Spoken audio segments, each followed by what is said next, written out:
Good afternoon, everybody. Happy Friday. On that note, more than 75 countries have now reached out to the Trump administration, eager to address the trade issues that have exploited America and hurt our workers in the process. The phones have been ringing off the hook to make deals, and these countries wisely heeded President Trump's warning not to retaliate, and as a result, they were rewarded with a 90-day pause and substantially lower reciprocal tariff rates during this period so potential solutions can be achieved.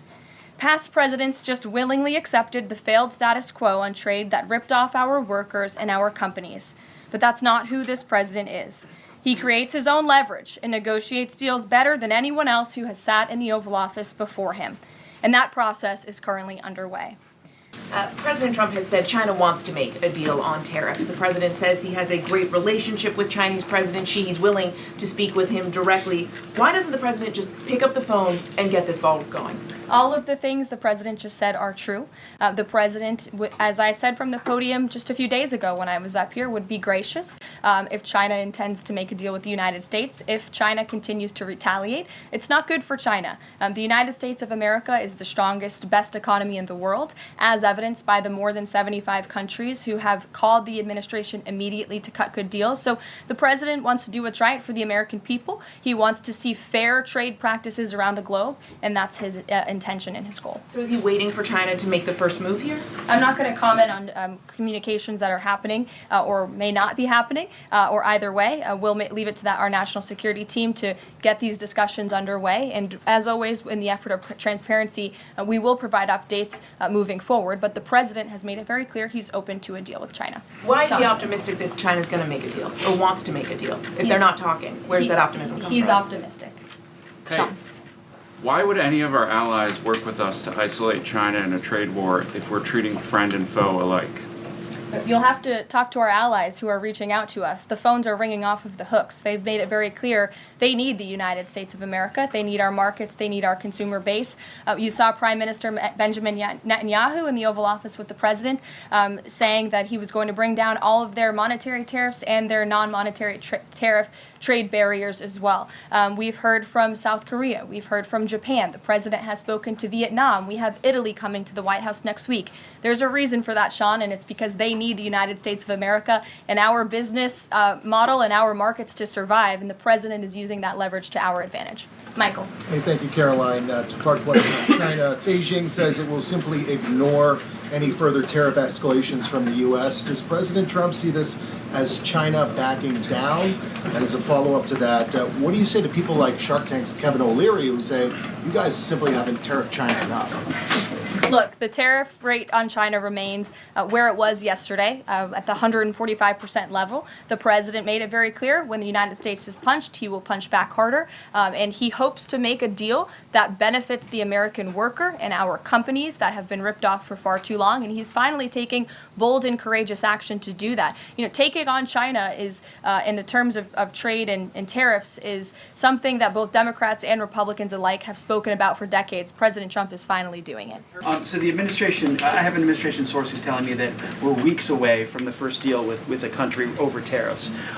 Where is the administration? How soon can we see that? And what country is that first one? I won't reveal or get ahead of our trade team as these negotiations are obviously ongoing, but I can tell you very good progress has been made. Jameson Greer was on television this morning, and I spoke to him, and he confirmed that more than 15 offers are already on the table, which is remarkable in just a mere matter of days. And as I said earlier, we've heard from more than 75 countries around the world. This is a team effort. The president has a team of great, brilliant advisors who have been with him every step of the way, and all of them will be divvying up the workload. And I just want to give the president and his trade team credit for taking this on. This is a massive undertaking. There's no doubt about it. We take it very seriously. The president is determined to renegotiate global trade on behalf of American workers. And again, you've seen people on both sides of the aisles calling for this for years, but I think no other president lacked the courage or maybe the work ethic or the stamina to take on such a task. And I know there were some questions about the president's delayed departure earlier to Walter Reed. I'd like to address it was because he's working on this very issue, so he was running a bit behind this morning. On the 90-day pause, What would the president need to see in order to extend that 90-day pause for countries on tariffs? Well, I think the president addressed this yesterday when he said he's hoping that there will be good deals made before the 90 days is up, and we will cut those deals as soon as we possibly can, country by country, tailor-made deals for each and every country as they all propose unique challenges and unique assets to each country, advantages rather, and when that 90-day mark hits, the president will make that decision then. Jeff? Why is American consumer confidence so low? Look, I think there's a great optimism in this economy, great optimism for the American people, a lot of reason for people to feel optimistic. The president is, as I just said, trying to renegotiate the global trade agenda that has ripped off the American people for far too long. As he said, this is going to be a period of transition. He wants consumers to trust in him, and they should trust in him. Look at what he did in his first term. And I just want to reiterate all of the reasons to be confident since you asked, Jeff. For those watching at home, yesterday the CPI report, inflation declined massively. Consumer prices are dropping for the first time in years. Energy prices are down. In fact, oil prices are down 20% since this president took office.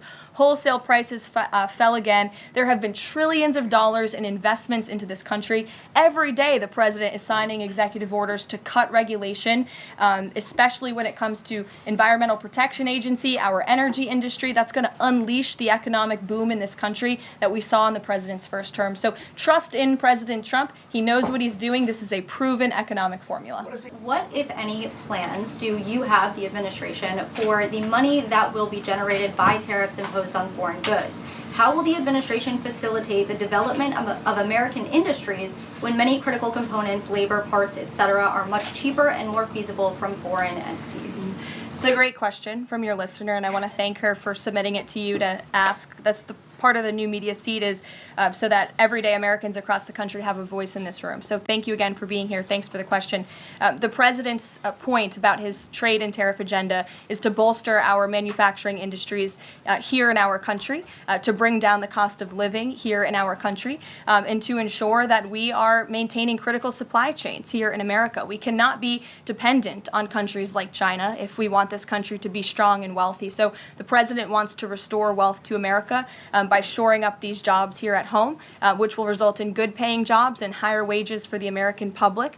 And so Americans should trust in that process. He effectively implemented tariffs in his first term while driving down the cost of living in this country, and that's what he's focused on doing again. Thank you. As a follow-up question, could I just ask, are there any specific ideas that the administration has as to what that revenue, specific tariff revenue, will be used for? Yes, to the heart of your question, the president has spoke about the trillions of dollars that he expects in revenue from tariffs and how we can use it to pay down our debt and to ensure that we are no longer faced with a crippling national debt in the trillions that is going to bankrupt our nation for future generations. So that money coming back home will make America in the green rather than in the red, which any small business owner across the country, I believe, can appreciate. Thank you so much. Thank you. Kelly. Tomorrow there will be negotiations between the United States and Iran in Oman. What are the president's chief goals for that, and is he satisfied with how Iran is responding to this? They don't want direct face-to-face negotiations, instead sort of old-school shuttle diplomacy where they're in separate rooms and messages are passed back and forth. So is the president comfortable with the arrangement there, and what is the chief objective? Well, I have spoken to both the president and also his national security team who will be engaged in these discussions. These will be direct talks with the Iranians, and I want to make that very clear. I also spoke to the president just last night about his goal when it comes to Iran, and he has reiterated repeatedly to all of you publicly and also privately to his team here at the White House, his ultimate goal and the ultimate objective is to ensure that Iran can never obtain a nuclear weapon. The president believes in diplomacy, direct talks, talking directly in the same room in order to achieve that goal. But he's made it very clear to the Iranians, and his national security team will as well, that all options are on the table, and Iran has a choice to make. You can agree to President Trump's demand, or there will be all hell to pay. And that's how the president feels. He feels very strongly about it. And can you update us on Mr. Witkoff in Russia and what's happening with direct communications with Vladimir Putin? I can confirm that Mr. Witkoff is in Russia to have direct communications with the Kremlin and with Vladimir Putin. This is another step in the negotiating process towards a ceasefire and an ultimate peace deal in Russia and Ukraine. As these negotiations are ongoing, I obviously will not get ahead of the president or his team, but I think the president has been quite clear that he's been continually frustrated with both sides of this conflict, and he wants to see this fighting end. He wants the war to end. We believe we have leverage in negotiating a deal, to a peace deal, and we're going to use that leverage, and the president is determined to see this through. On another matter, the deadline for registration under the Alien Registration Act is today. All foreign nationals present in the United States longer than 30 days must register with the federal government. Failure to comply with this is a crime, punishable by fines, imprisonment, or both. As President Trump and Secretary Noem have both said, if you register and you leave now, you choose to self-deport, you may have the opportunity to return later legally.